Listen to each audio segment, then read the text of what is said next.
Oh man, your boy Drunken Prime is back at it again. Been crazy busy to start out the new year with everything. Crazy busy. But don't worry, I wasn't put in YouTube prison. I wasn't assaulted by any overweight SJWs with pink and purple hair and face tattoos. They can't even get through a metal detector. No, none of them. No. And the skinny ones, if any, we all know the kryptonite for a skinny woke person. Just throw a sandwich at them. They are afraid of sandwiches, and especially ones with meat inside of them.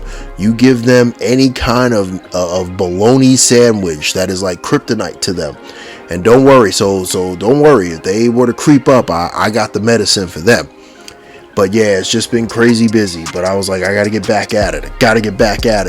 And I wanted to get back at it with the question that was brought to my attention. Someone asked me a question on Instagram, asking me, do you think with everything going on with the price hikes, with the supply chain, with the QC, with the closed off boxes, with just all the brands being everything, do you think the casual collector is done? Do you think they're finished in 2023?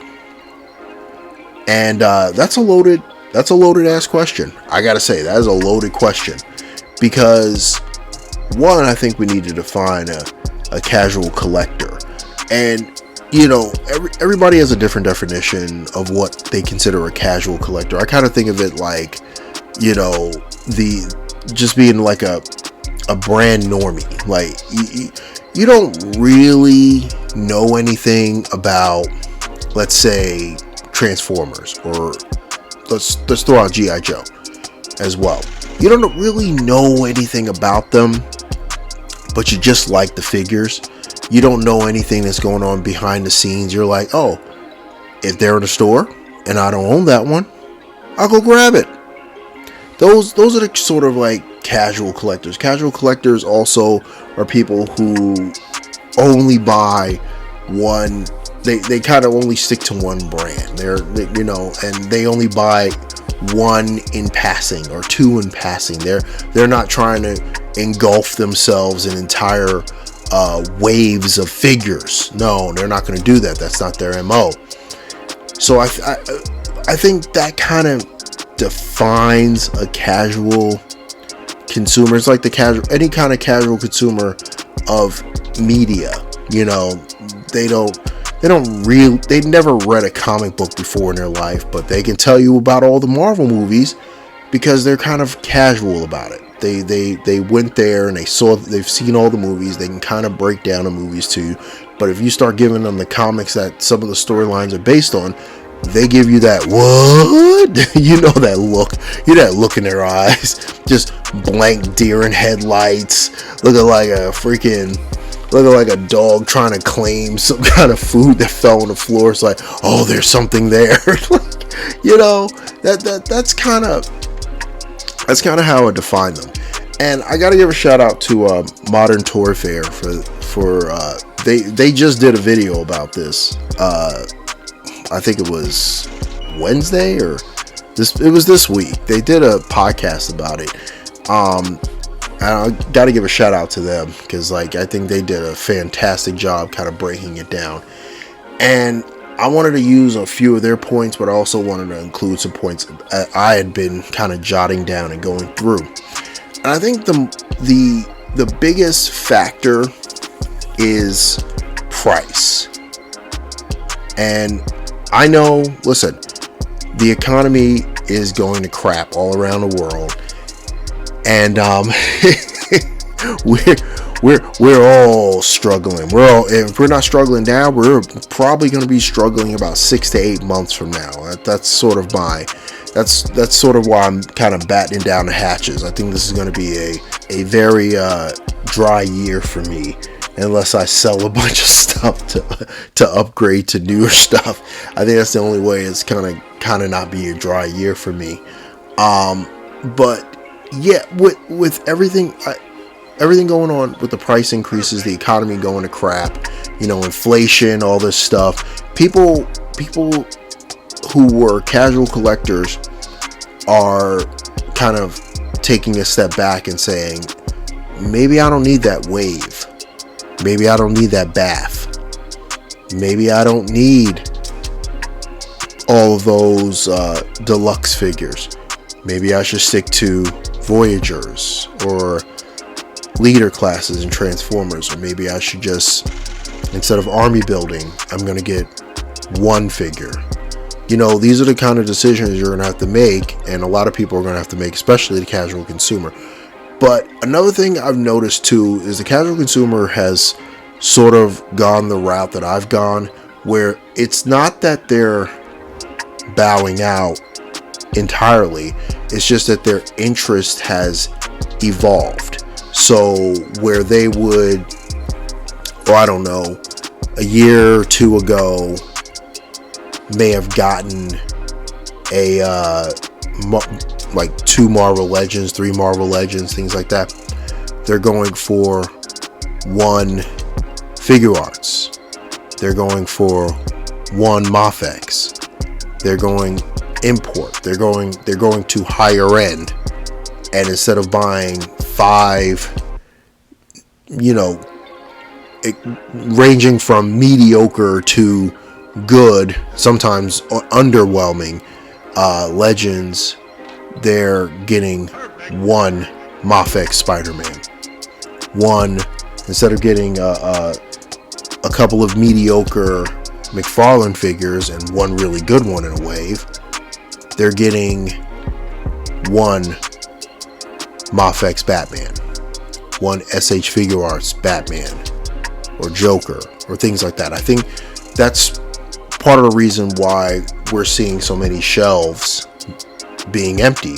It's like people, I don't think necessarily, from what I've seen on different social media, I don't think people are necessarily walking away. I think their tastes and interests have evolved.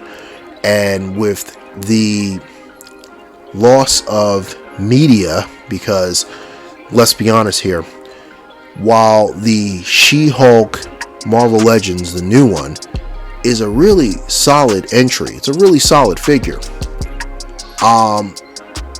the show sucked, so that's going to be peg warming for quite a while. I'm sorry to be the bearer of bad news, but unless that woman goes on sale, it's going to be peg warming. I've walked through 4 different Targets in the last couple of weeks, and all I've seen is She-Hulk peg warming. The rest of the wave is going through, mostly because they're on sale now. They're on clearance. Like, Target's literally getting stuff in and clearancing it right out. I mean, but the media to support the figures is just not there, and that's really one of the main factors. Like, why am I paying for figures I can't, representations of characters I don't relate to? And I feel like that's a major factor in what is going on right now. I don't think people are walking away. I think they're evolving. They're finding better options. Yes, they cost more, but they're getting a grander experience than the same reuse over and over and over and over and over and over again. Instead of getting that, they're looking abroad and saying, hey, if you follow YouTube, you'll see there are better versions of characters out there. And I think that's where sort of it's going in terms of price. And another reason for the price I think is a factor, is like, you're saying to yourself, why am I paying $50 for a 2-pack with 1 really good Spider-Man in it, when I could pay $60 or $70, throw another $20 at it, and get an extraordinary figure with extraordinary posability and extraordinary paint. Why would I not go that route? And I've said this many times, that's a pretty easy answer to the question. It's like the same thing with me. When I see leader class figures like that Blitzwing that came out this past year, that Legacy Blitzwing, I look at that and I say to myself, why am I going to pay $55 for that piece of crap when I can pay an extra $30 and get a better version of that figure? Why would I not do that? You know, some people will say, oh, it's not worth the extra $30. You know, $30 is hard to come by, and I get that. I totally get it. But if I want the full-fledged experience of that character and all of their glory, if you will, I'm gonna pay the extra $30, me personally, and just not buy anything else for a little while, and just, you know, restock my resources, if you will, and then, you know, wait till the next month after I get, you know, after everything, get paid, get some money in the bank, and then look at my options at that point. And then another thing is, like, the stocking of the peg warming of mediocre figures is another thing I think is contributing to this problem. For example, have you gone to a Target or a Walmart and that stealth suit Black Spider-Man is just sitting there collecting dust? Have you been to a Target or a Walmart or pretty much any other store that carries G.I. Joe Classified and seen the overabundance of Snake Eyes movie figures that have been sitting there for almost 2 years? My store, those figures are still up there. It's been almost 2 years. These figures have been there and they haven't sold. They haven't gone on sale. They haven't gone on rollback. They haven't gone on clearance. They're just sitting there. I just talked about those 4 Targets I went to. Those 4 Targets, every single one of them have Snake Eyes, the movie figures, just sitting there. Just sitting there, waiting for some schlub, some loser, some idiot to come along and relieve them of this stress. I don't know what kind of blackmail is happening to justify these figures still being there years later. I don't know what the hell is going on. But sure enough, these things are just sitting there. And they're sitting there in the same exact order from the last time I was there. Like one of them a few months ago. It was a few months prior that I'd been to this Target. And those same Snake Eyes movie figures are still sitting there on those pegs in the same exact order. Entire waves of Legends, Multiverse, Transformers, Power Rangers, Minecraft, Sonic toys, Mario toys, Halo toys, Funko Pops. All of these entire waves have passed. And these Snake Eyes figures, Snake Eyes movie figures are still sitting there. The Baroness still sitting there. Kiko, whatever her name is, I can't think of it right now. She's still sitting there. The unwashed, unbathed Storm Shadow is still sitting there. And that Snake Eyes is just still sitting there. And it's not like they're sitting there 1 or 2. They're in triplicate.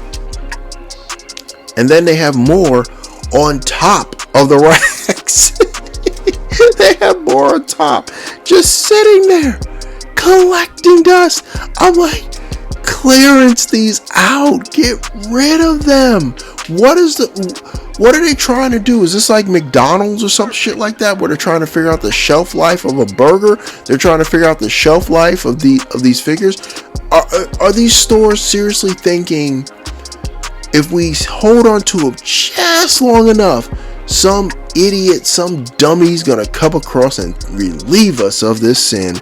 Oh my goodness! It's like a single woman, a single mother, trying to unburden her child and her lifestyle choices, just trying to unburden them onto some poor man that comes along just trying to be a nice guy.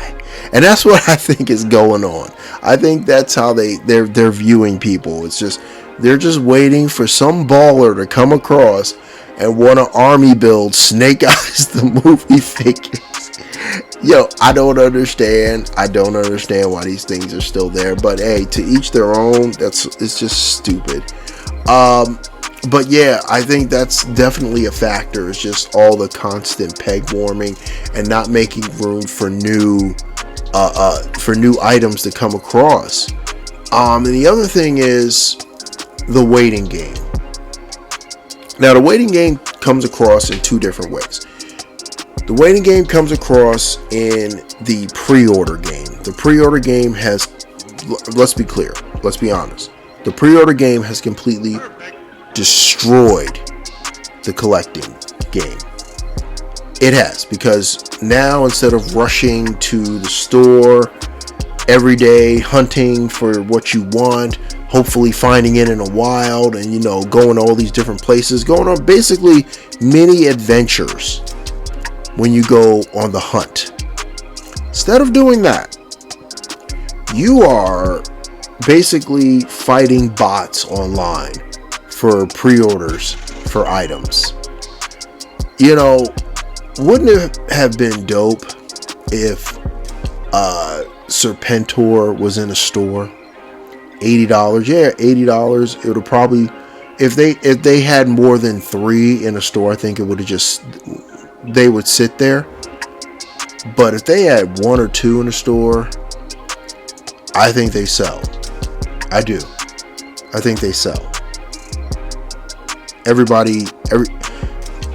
But that's just a pipe dream now. That shit don't exist anymore.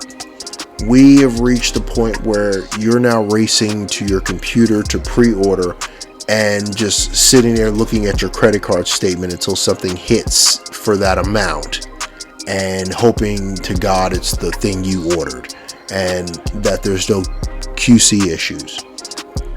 Like, you can't even look at the figures anymore. You have to pray that you didn't get bad QC, which has happened to me. You can go look at my Mojo review and see that. Bad QC, you can't even see what's going on. It's like I don't know if they're trying to cover up the bad QC or whatever, but yeah, this is the kind of stuff that I think is absolutely demolishing the collecting game. It's like there's no more thrill really in it. It's like, me personally, I've killed my own thrill. I've chosen my own illusion, if you will, because when you order third-party Transformers, you're basically in that same boat. You're hoping to God that there's no QC issues, which has happened to me. I've had QC issues on third-party figures before, and you're just hoping that it is as advertised, because I've had orders where I order a figure and a totally different figure comes, and it's just like, well, what the heck do I do with this thing? Like, some companies are cool, they'll just be like, keep it and we'll send you the thing you actually wanted. And then other companies are like, well, we'll figure out some way to sell it to somebody and you just ship it to them or something like that. There's no thrill in third party until it arrives. I think the thrill is the wait, because once you see that shipping notification, you're like, okay, within the next 7 to 21 days, this will be at my door. Hopefully, if it doesn't get stuck in customs, hopefully. and honestly, that's ruined the thrill. I would love to be able to see some of this stuff in store and be like, oh man, look at this thing. This looks kind of dope. I want to get this item. I mean, I know that's not going to happen, but it'd be nice to see some higher end stuff in stores. But once again, the problem with higher end stuff is people aren't going to buy it in droves. You have to be very careful with it. But I just think that this is one of the things that really is going to kill, if it hasn't already killed, casual collecting. Now, something I think might increase casual collecting, crowdfunding projects. I think crowdfunding projects for the casual collector is like moth to flame. It's something that you can take all the resources that you would have put into waves and waves and waves of figures and just be able to drop cash money down on a HasLab, drop cash money down on a Mattel Creations, drop cash money down on something like it goes back to my previous point. I think that is a major contributor to something that will keep the casual collector involved, because they're going to probably go with a HasLab this year, or two, or maybe all of them. You never know. If they get funded, they might go with a Mattel Creations. There's a lot of different routes. They might be trying to get that Super 7 Thunder Tank or that Turtle Van. Like, these higher end items, I think, will keep them involved, at least this year. Will they be involved going forward into, buying up the stores the way they probably were in 2020? Probably not. I think 2020 was when the big wave of people flew in. It's like that was when everyone just needed an outlet. Some people found it in music. Some people found it in hobbies like toy collecting, like cars, everybody needed sort of an outlet because of the uncertainty. And 2020 was the year a lot of things just kind of popped off for people. 2021 was a year where things just kind of popped off for people. And I think now that everything's starting to get regulated, people are back at their jobs and everything, and the economy is kind of tipping the wrong way very quickly. I think the casual collector is still going to be there, but they're not going to be there in droves like the rest of us. But I don't know. Let me know what you think in the comments. Do you think the casual collecting is still feasible nowadays with the price increases, with the quality going down, with everything just happening overall? Do you think casual collecting is still a viable thing? Or do you think that good riddance, casual collectors, the hell with you? You guys just clogged up my, you were just clogging up spaces that were reserved for me, the things that I wanted, and I had to wait for some casual collector to come. That's my spot in line. If that's what you're thinking? So yeah, let me know in the comments what you think. Make sure you subscribe to the channel. Make sure you hit that like button to let the algorithm know that you actually kind of like what we're doing, or hit the downvote if you didn't like anything that we're doing, or you just in general don't like the sound of my voice and you just think, Prime, you drunken bastard, the sound of your voice makes my stomach curl, just a mere thought of you gives me a migraine for days. But yeah, anyway, just hit the like or dislike button. Make sure you hit that subscribe button. Make sure you check out the community tab, because that's where I post all the deals I find and items that are available that were previously either sold out or were on back order or whatever. And they come available. I find them, I post them, get them out to you guys. Just click on the links and make sure you use those links to buy away. Also check out in the description and my Amazon affiliate link. Click on that whenever you're going to buy anything from Amazon. It really helps out the channel, and you don't have to do anything other than just order from Amazon, and they pay me a small commission. So that really helps out the channel and is greatly appreciated. And I appreciate all of you who've done it previously. I appreciate all of you that will do it in the future. You are all amazing. It's great to be back. And with that said, Happy New Year. And hope the new year so far has been good for you. And yeah, with that, be safe, be good. And it's the Drunken Prime, cracking open another beer and signing off.